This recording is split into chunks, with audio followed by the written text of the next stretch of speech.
Speaking to NBC News, Press Secretary Dr. Alfredo Hengari said the president's visits to the two countries focused on economic partnerships, energy, and logistical infrastructure development between them. President Netumbo Nandi-Ndaitwah's first stop was in Botswana, where she met with President Duma Boko.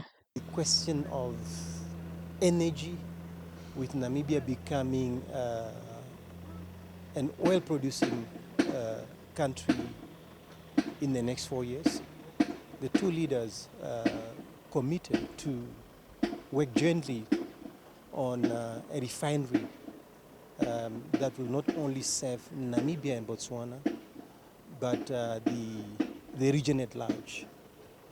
Both leaders also spoke about the question of diamonds as diamond-producing countries. As we know, the prices of diamonds have been a bit lower, and the two leaders agreed to look at mechanisms to strengthen the hand of diamonds from Botswana and Namibia into the global market, because these are quality gems, specifically in the case of Namibia, and to see how best the two countries can maximize value in the diamond sector. The two heads of states also touched on the hosting of the Binational Commission.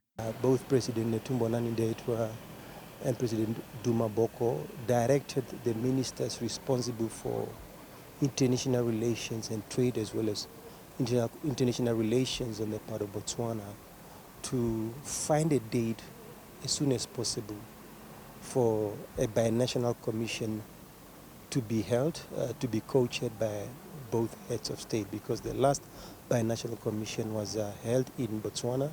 So it is Namibia's turn now to hold the second binational commission.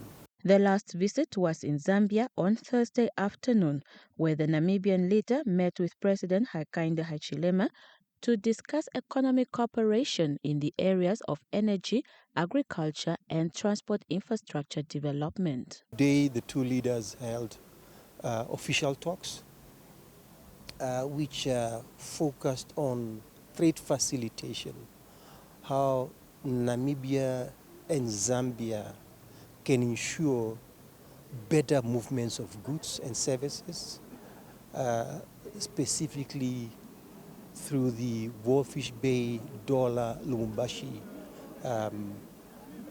development corridor, and agreement was reached to deal with whatever issues that are there that are obstacles to better facilitation and movement of goods.